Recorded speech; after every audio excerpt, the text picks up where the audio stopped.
Hello, everyone, and thank you for joining us for this very first edition of FEMOSA webinar series. Just for those who don't know, the World Free Zone Economic Zone Federation, based in Geneva, is gathering some, let's say, economic actors dealing with special economic zones. And the topic today is how the special economic zone will accelerate the economic development in Africa. And this is a big question.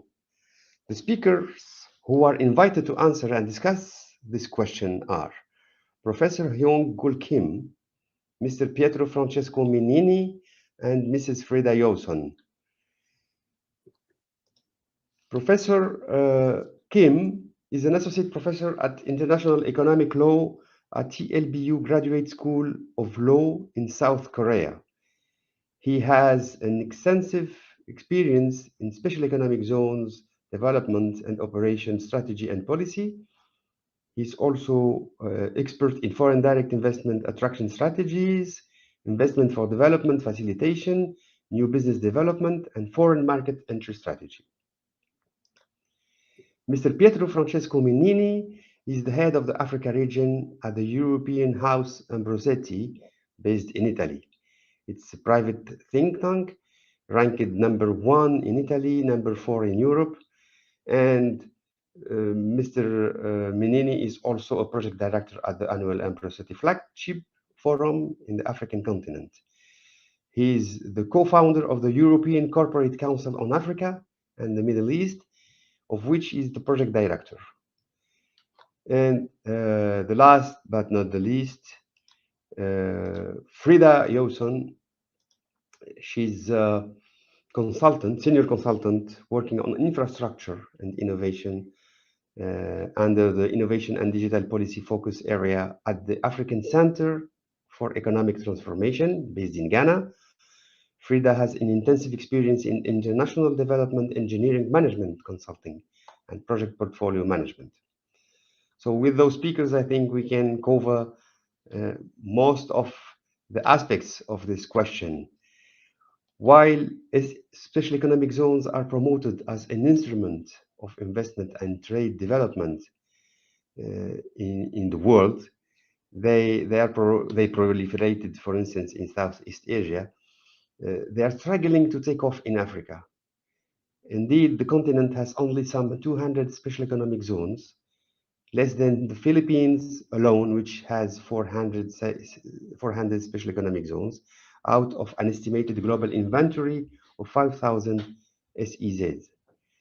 And with the energy transition and new climate challenges, the business models of special economic zones are certainly called upon to evolve to ensure a greater role as a catalyst for sustainable and inclusive economic development.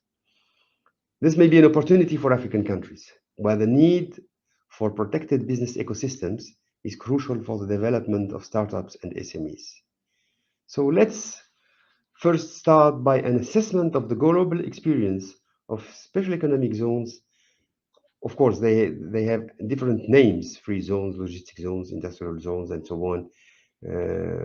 Professor Kim, what's your feedback and assessment of the global experience of special economic zones, in particular in your region? You have the floor, Professor. Yeah. Actually, special economic zone in Southeast Asia started very beginning. Let me tell you about experience of South Korea first, very briefly. Actually, when we were as you know, we had the Korean War during 1950 to 1953, and also we do not have resources. Everything was destroyed due to Korean War. So in 1953, when Korean War ended, actually our gross national income per capita was just $66 per person. So we started to make a strategy for economic development of Korea from 1960. Till 1960, our gross national income per capita was just $82. So we started to develop our country 5 years economic development plan from that time on, and we had nothing. So we started to borrow the loan from abroad, from Germany, $300 million in 1960s, and we started to make drive export-driven strategies. So we built our first export processing zone in 1970s. So we started to earn to grow growth strategy as with export-driven strategy, and then we made at first we used the export process zone, and then we started to grow our domestic company. As you know, actually, special economy zone is not enough for economic growth. Although almost all the country has a special economy zone globally, 5,400, and many 140 countries has a special economic zone, but only now Korea, our gross national income per capita now is $33,000. Because actually we did it because we also raised our domestic big companies like Samsung or LG. Actually, our tremendous growth was due to actually our domestic big companies, conglomerates like Samsung, Hyundai, LG, not due to SEZ. You can know that not all the country that has SEZ is not growth so fast. Most Southeastern Asian countries has a special economy zone, but they do not have a domestic big brand multinational enterprises like LG or Hyundai or Samsung. So I think special economy zone is just a tool for growth, but it should not be target. It is not panacea for national development. So anyway, also special economy zone has a several spectrum, but it should be selected according to the economic development status and their resources and their budget. So it should be evolved stage to stage from the export processing zone to industrial zone or free trade zone or multi-size China type special economy zone. So you cannot do at once. It should be step by step. So the first thing is you should make a national country development, economic development strategy first, and then you should select what kind of a special economy zone you will use as a tool for growth. And then also, if you select EPZ or free trade zone or other type of SEZ, and then you should design your own special economy zone according to your level of economic development and your budget and your infrastructures and your resources, whether you have manpower or you have resources, money, and then you should design your own special economy zone. You cannot, if you bring your special economy zone at the outdoor stage type of SEZ actually you cannot succeed because it's like I think like buying you can buy state-of-art new model Tesla electric vehicle if you have money. But if you just buy the EV, if you do not have a charging station or road infrastructure or traffic control system, actually you cannot run it.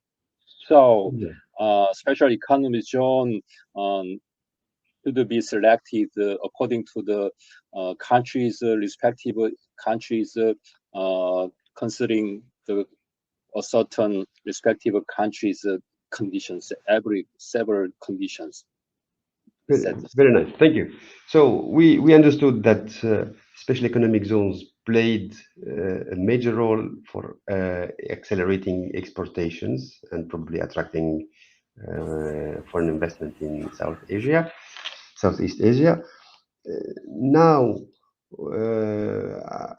let's cover the new aspects and the new context of the energy transition and the post-COVID redeployment of global supply chains. What are the new economic models that are emerging now, Pietro? Thank you so much, Mr. Kamfir. I hope you can hear me, and good afternoon, everyone. First of all, let me thank FEMOZA for organizing this webinar and for all the coordination efforts. I try to actually further elaborate, on what could be the new trends of special economic zone in Africa. I just wanted to clarify that I will cover the angle of the investment relations. We are a management consulting firm and think tank, so we monitor what is happening and the movements between foreign companies towards Africa. So it makes sense, and it also is more fair, to talk about just that aspect rather than problems that are on site or opportunities that we know. But I will once again further elaborate on the foreign company side. So, some trends that we see are, of course, the very origin while setting up the special economic zone. I tell you this because depending also on the industry that the government, the local authorities will define, it's very important in our view to define the structure of the special economic zone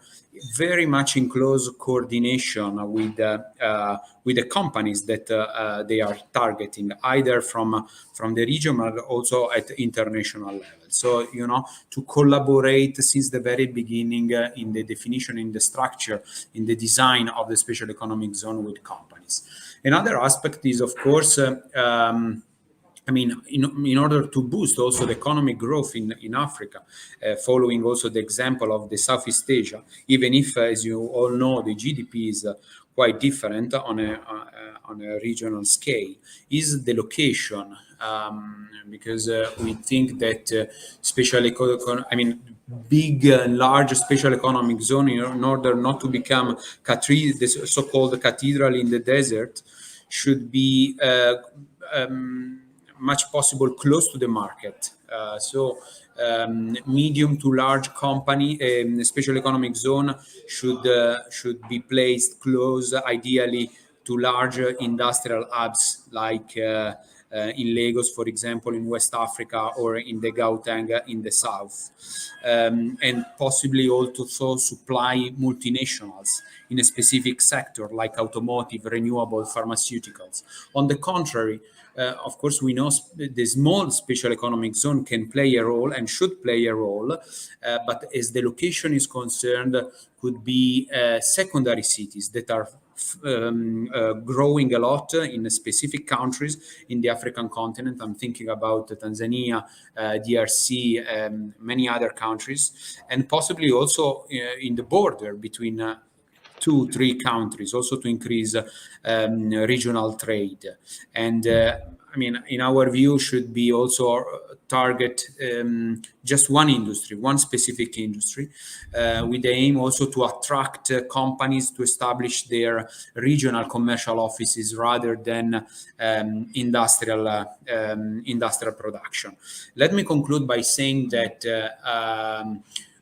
a trend that we see is also an effort of countries of special economic zone also to diversify the trading partners, so to attract companies and develop partnerships with every latitude. And so we lobby a lot with companies to encourage them to work and to establish their first step of doing business in Africa, starting from the special economic zone. And what we keep saying to our clients is, of course, that a big asset is energy security.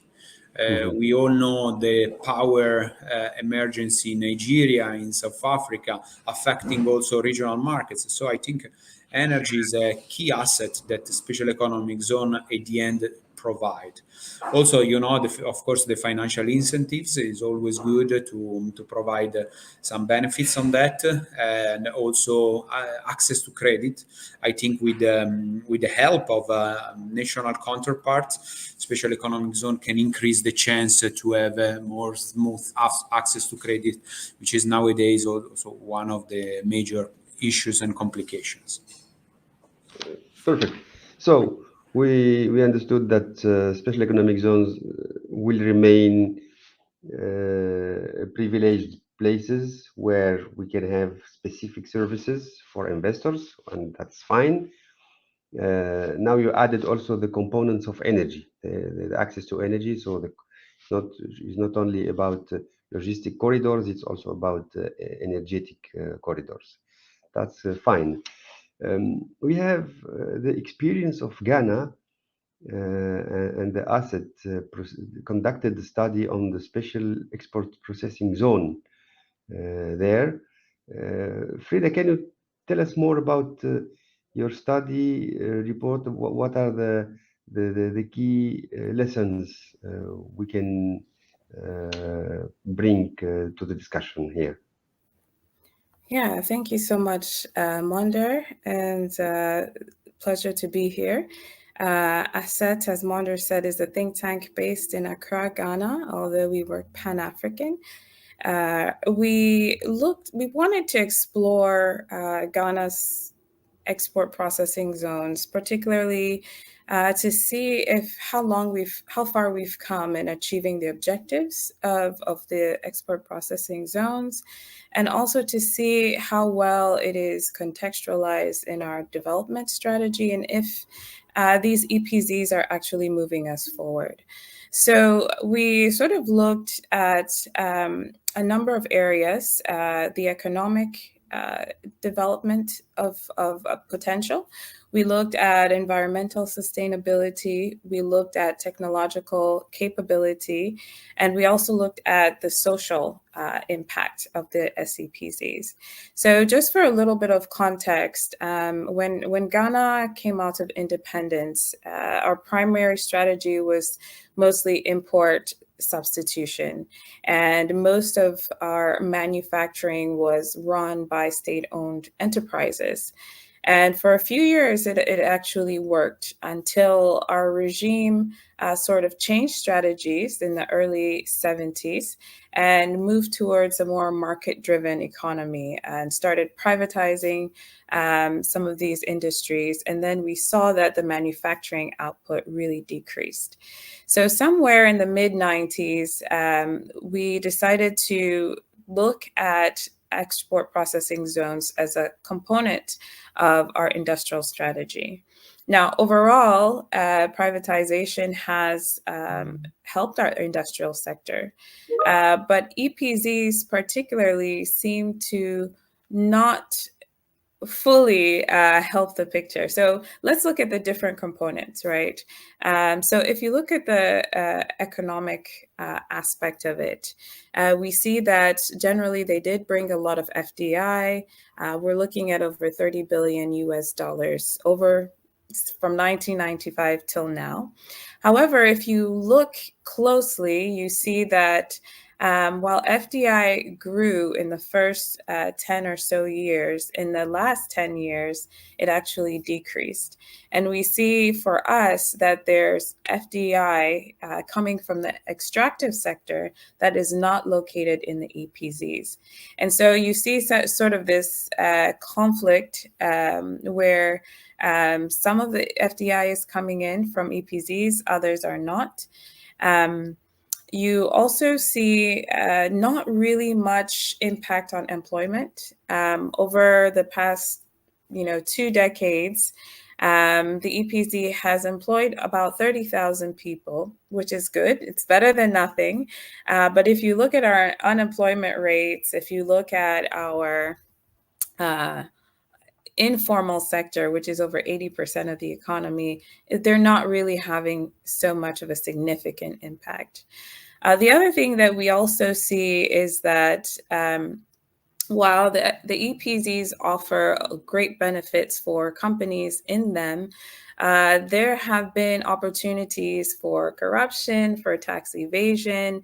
There have been a lot of leakages as a result of the incentives that come with the EPZs. And unfortunately, we are trying to manage them, but we can do a better job of managing some of these leakages. And then you also see that, unfortunately, while there's actually a nice balance of foreign companies, JVs, and local companies in these EPZs. Sorry, I didn't mention we have 4 enclaves and also single factory EPZs. While there's a nice mix of this, you don't see much linkage to the domestic or non-EPZ companies. And I think that's a challenge. If you really want development, there need to be these backward linkages between these EPZs and the domestic companies. And so those are some of the challenges that we've seen in the economic side.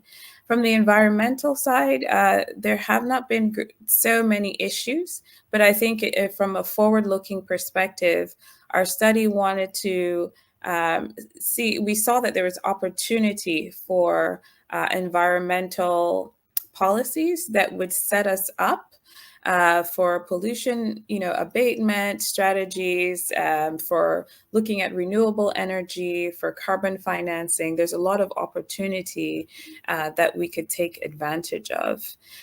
Technologically, we also saw that most of the tech in the companies, while there were pockets of high tech, most of it was low technology. And of course, many of these companies want to take advantage of the labor opportunities, right? So there's more that we can do in terms of technology. And socially, again, while there have not been much issues, we see that these 4 enclaves are concentrated in urban areas, right? And so, like Pietro said, the location is important. They're not spread across, various regions so that some of these spillovers can be seen. And so that's something that we would look at. And also, we don't see much corporate social CSR initiative, not enough really coming out of these EPCs. Excellent. So we have a better picture of the reality, social and economic reality of special economic zones in Ghana in particular, and I think there is a similitude with many other countries. Now, maybe the question is how to better integrate local economies to global economy through these special economic zones. And we know that in Africa, the big potential is more with small enterprises, SMEs, small and medium enterprises, and maybe startups, rather with then big factories. are these special economic zones could be also business friendly for SMEs, or should they open to SMEs? What do you think, Professor Kim?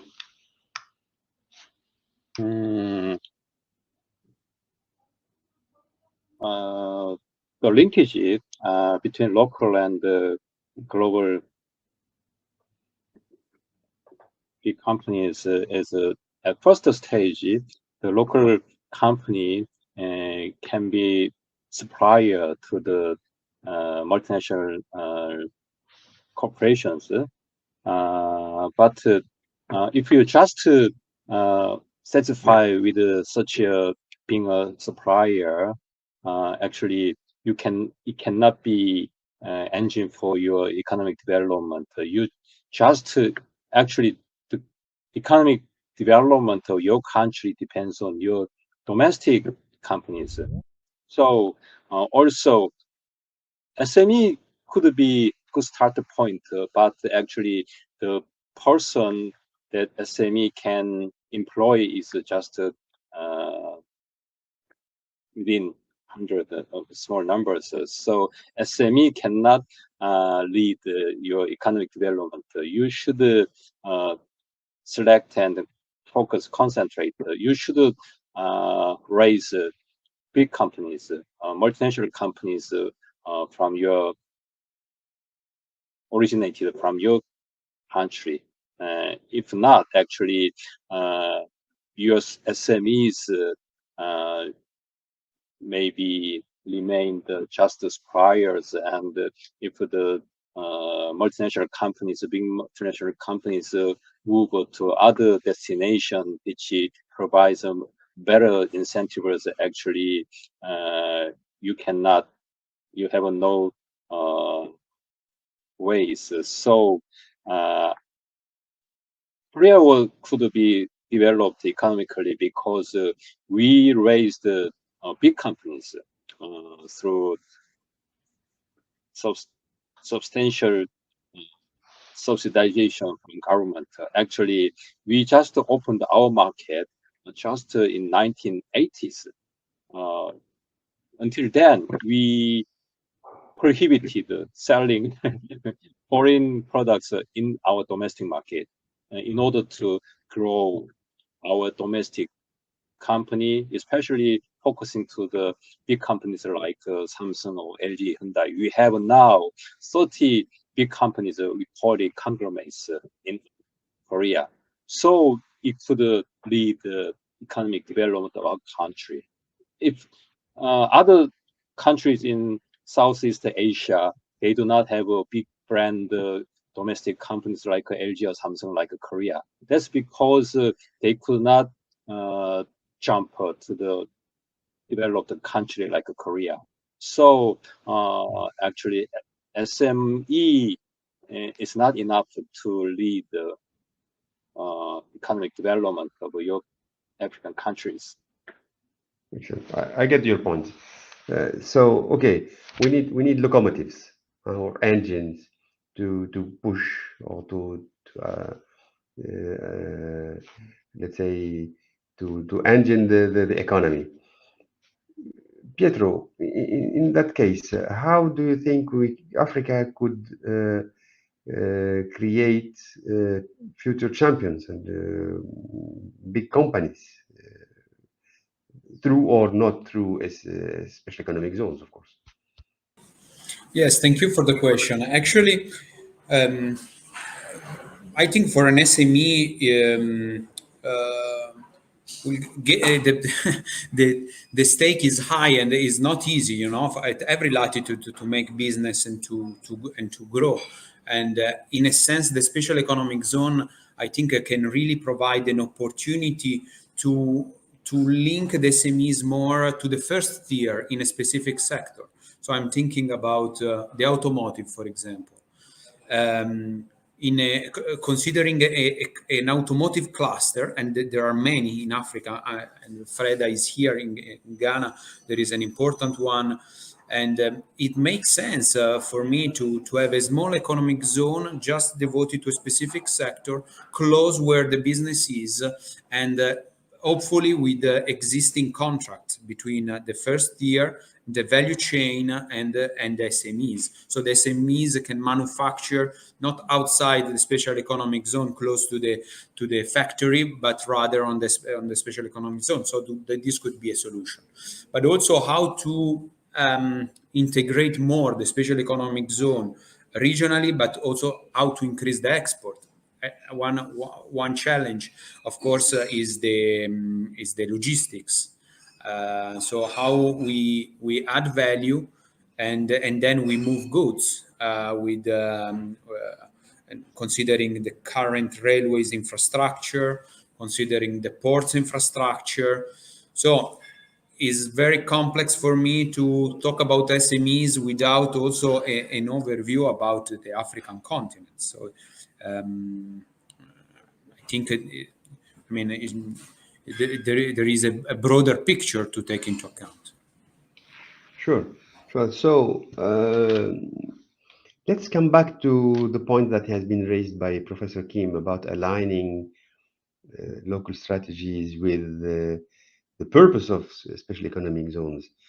Frida, how policies could be an enabler for economic development, and how do you see the case of Ghana in particular, and more broadly to the continent?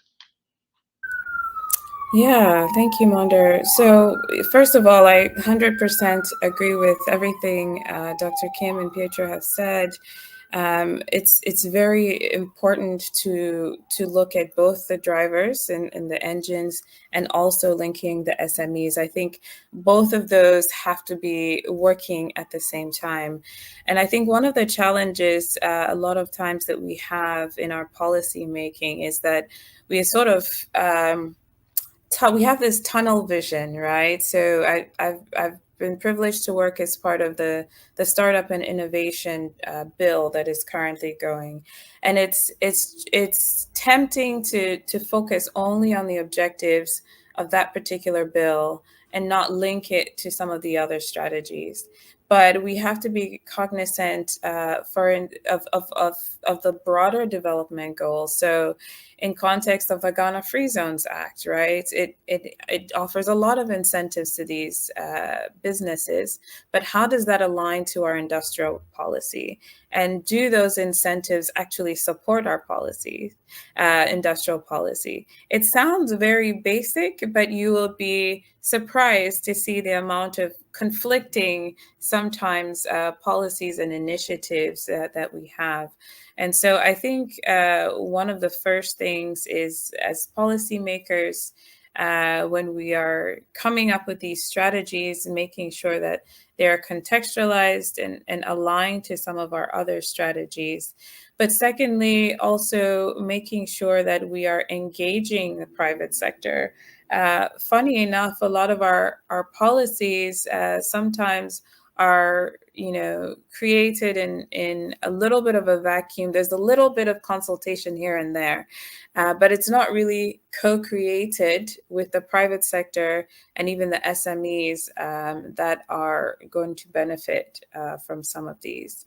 And I think just to echo also, we can't forget, outside of the policies, that these preconditions really are necessary. For instance, you can't expect to develop giants in automotive and manufacturing if you don't have domestic technical capacities, right? So at the same time you're thinking about that, you're thinking about your infrastructure, you have to be thinking about how do you develop more STEM skills, and how does your educational policy fit into this particular vision.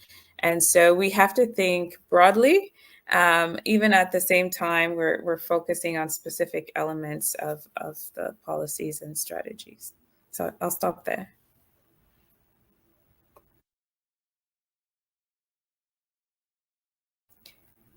I think you're muted, Wonder. May I Sorry. comment? Yes. Sorry. Yes. I was on mute. Actually, Yes. Thank you, Frida. And what you said is totally true, and it requires a lot of data to plan and monitor any strategic plan in Africa. But before getting to the last question, just reminding the audience that they can send us their questions via the channel that has been set up for them. Now we have the last round about the strategy. What should be the first, let's say, step to develop more special economic zones in Africa? Strategic, I mean, step. Is it the technological integration, the logistics integration? What could be the first decision or the prerequisite to have a good, let's say, ground for developing the special economic zones in Africa? Professor Kim. If you actually, it depends on the pattern of a global value chain and the strategy a respective country will pursue. Actually, after COVID-19 and the global value chain and the pattern of international trade and investment have changed tremendously. In the past, actually,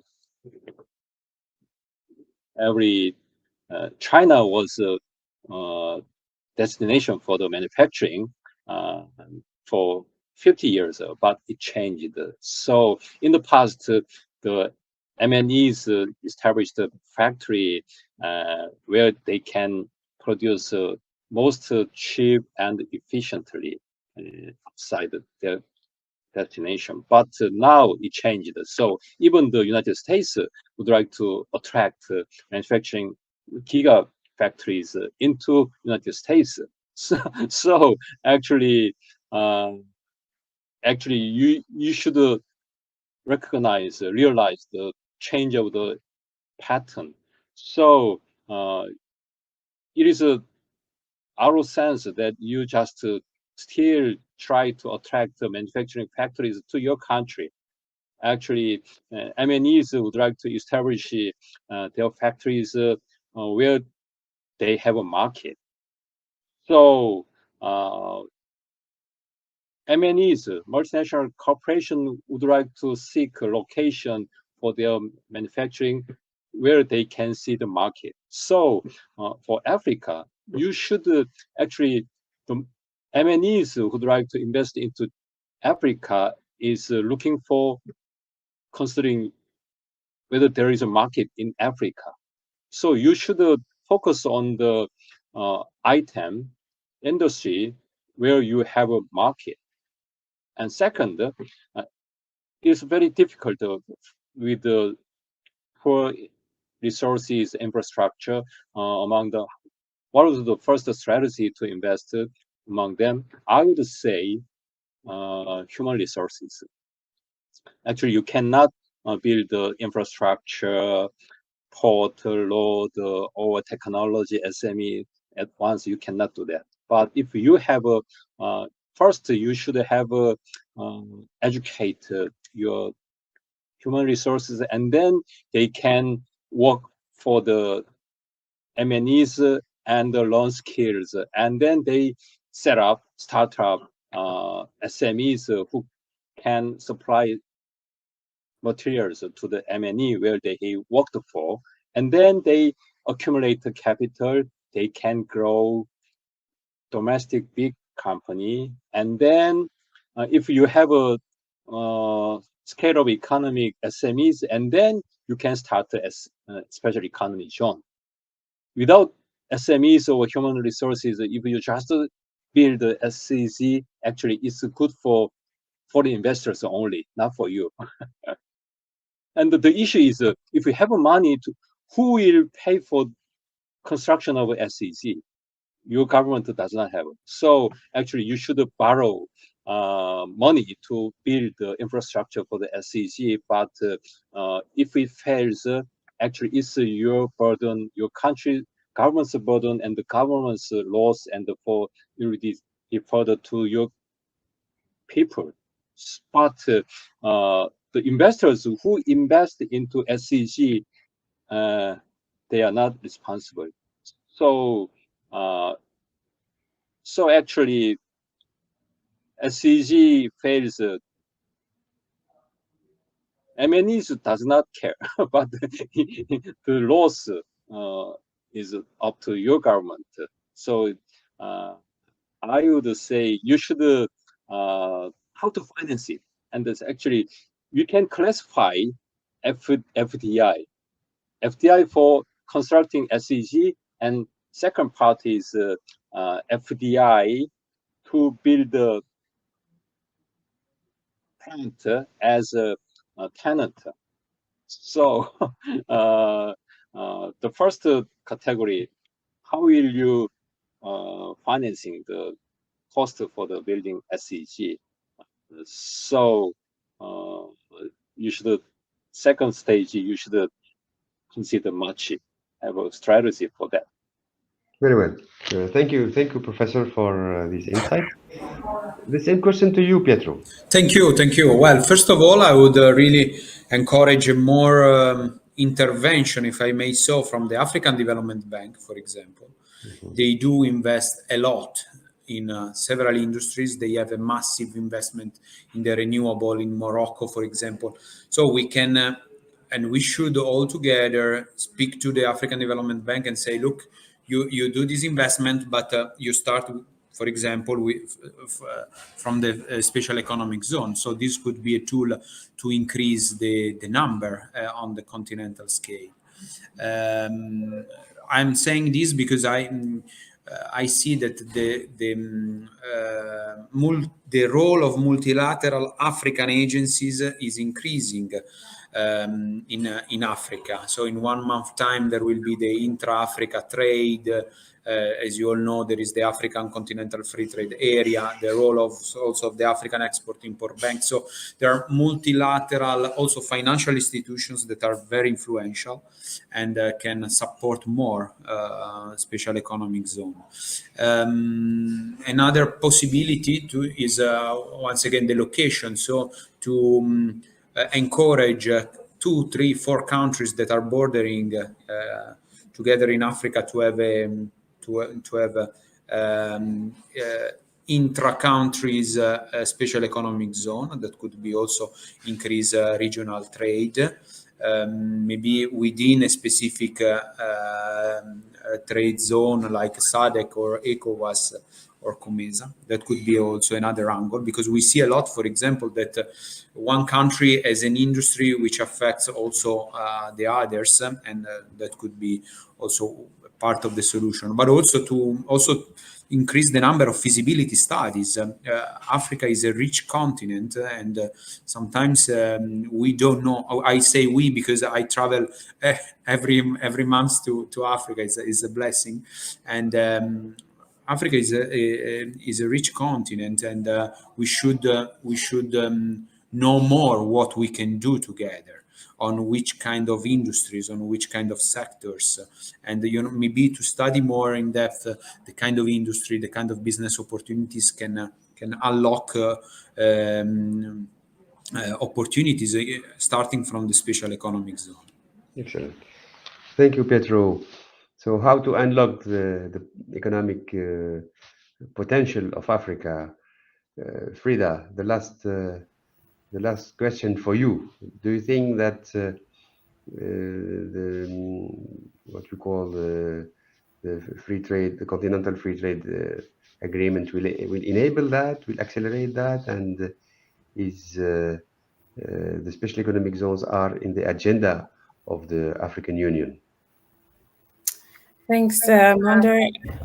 To Pietro's point, I think there's certainly the potential for the AFCTA to leverage SEZs for this particular purpose. I mean, first of all, we are bringing together one of the biggest markets if you look at the entire continent, and even if you break it down by regional economic zones, you have really large markets that investors can take advantage of, and that countries can also take advantage of in terms of trade.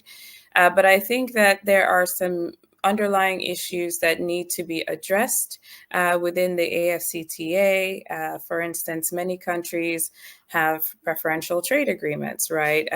Bilateral agreements with various countries that create sort of this competition between countries for investment, and which unfortunately create a conflict in sort of creating this regional market.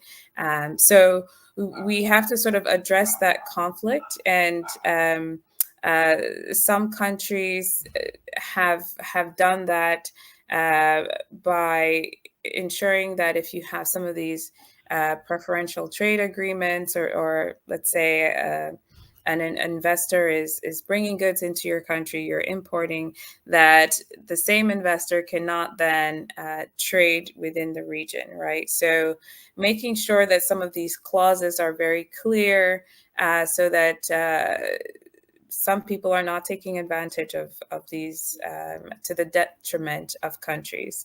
So I think it's really about looking carefully at the AFCTA, countries and regions identifying areas of focus. I think sometimes we get ahead of ourselves. We want to sort of take a big bang approach. The AFCTA creates a great framework, but we can always start in industries that are priorities to us. So, for instance, Pietro mentioned in Ghana that we have a huge enclave, Swami Magazine, which is ripe for automotive manufacturing, right? Focus there first. Identify what opportunities you have in the region. Liberia has rubber. Can we work with Liberia to do tire production when we do the assembly, right? But instead, what you have is perhaps Ghana coming in, bringing in Vauxhall, and sort of not really integrating that into the local economy. So how can Swame Magazine support Vauxhall, support Toyota, engage Liberia, and think strategically, think not only nationally, but also think regionally. And there's a lot of work that needs to happen. But just like designing a product, some of these things you don't figure out until you start. And so I think if we start with an industry, iron out what some of the issues are within that specific industry, then take it regionally, we'll be able to solve some of these problems one at a time. So that would be my approach. Excellent, excellent. So we get the message. Think locally, but act regionally. It's also a way to balance because special economic zones is inside the country and under special jurisdiction. So this is not maybe a constraint for international companies. Professor Kim, you have a comment on this? What has been said? Yes.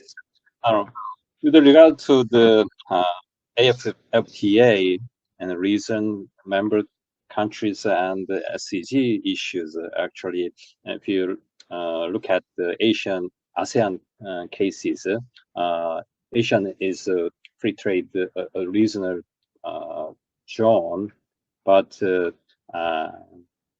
if you form a free trade area zone, regional zone, among the member countries, the country that has a more attractive overall FTA attraction environment gets a benefit more than countries that are not. So actually, if if SEZs and a better attractive environment country will get more FDI attraction. So the rich country be richer, but the poor country become more poorer. So actually, we should solve this imbalance. So in the regional perspective, you should build a set up a program to assist such less developed countries for capacity building. So this is very important. If not, actually, most SEGs will concentrate into the few developed countries like South Africa, Nigeria, or Ghana, or small already advanced SEG operating countries. So you should solve this problem. If not, actually, the FTA will not work well. Excellent. So we get your point. Thank you. So we can imagine as a conclusion the following. Special economic zones are not the panacea and to solve all the, let's say, problems in Africa in terms of economic development in particular. The conditions to have special economic zones working very well and providing the expected outcomes we have different conditions, and the ones you mentioned, of course, we have to attract big companies, the engines, what you call the engines, the economic drivers. They will power the economy, and maybe they can also interconnect with local economies if we have some incentives for that. The local integration is very important. The connection with infrastructure also is very, very key in terms of, let's say, developing sustainability and also more performing and spillover effect of these special economic zones. What could be the last conclusion of everyone? You have 1 minute each, please, to conclude. Let's start by Professor Kim.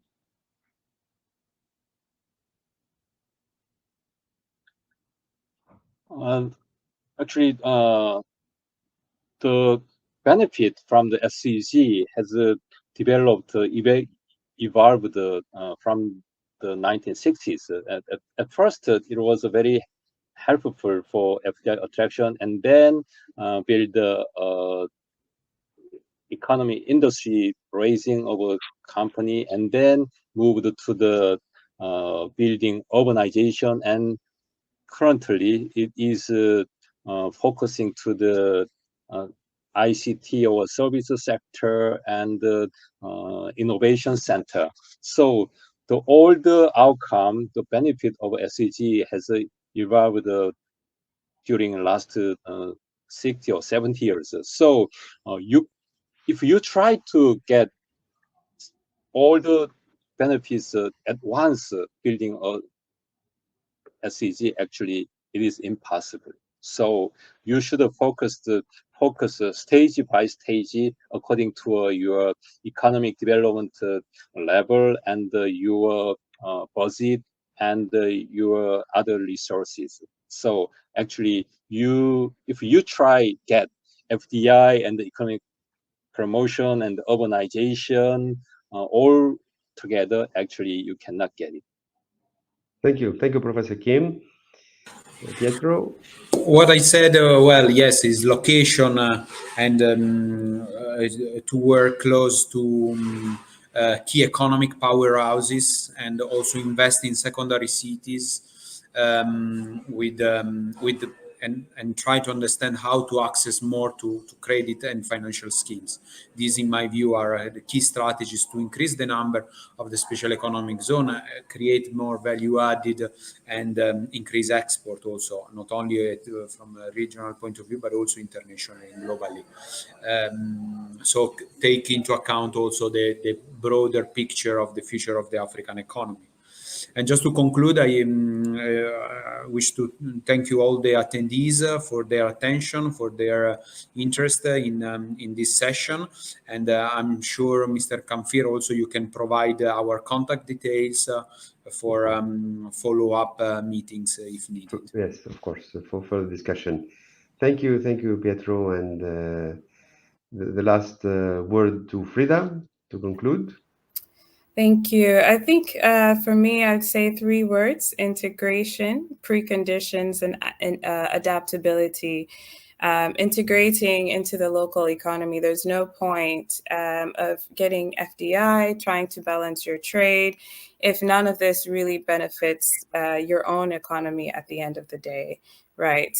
Secondly, you need to get the basics right, preconditions. Without the right infrastructure, energy, all of that, and technical skills, you can make APZs work for you. And adaptability, in the sense that we're looking forward, right? New issues around climate are facing us, innovation, right? Emerging technologies. We need to think forward-looking about how we use SEPZs as a tool, really, to help us answer some of these questions, to leverage the new technology and the new opportunities that are coming our way. So that's it. Thank you. Excellent. Thank you. Thank you all for your contribution. Thank you to the audience for participating to this first edition of Famosa webinar series, and we'll post the video in the coming days to everyone. It will be public. Thank you, and see you soon. Thank you. Bye-bye. Thank you. Bye. Bye.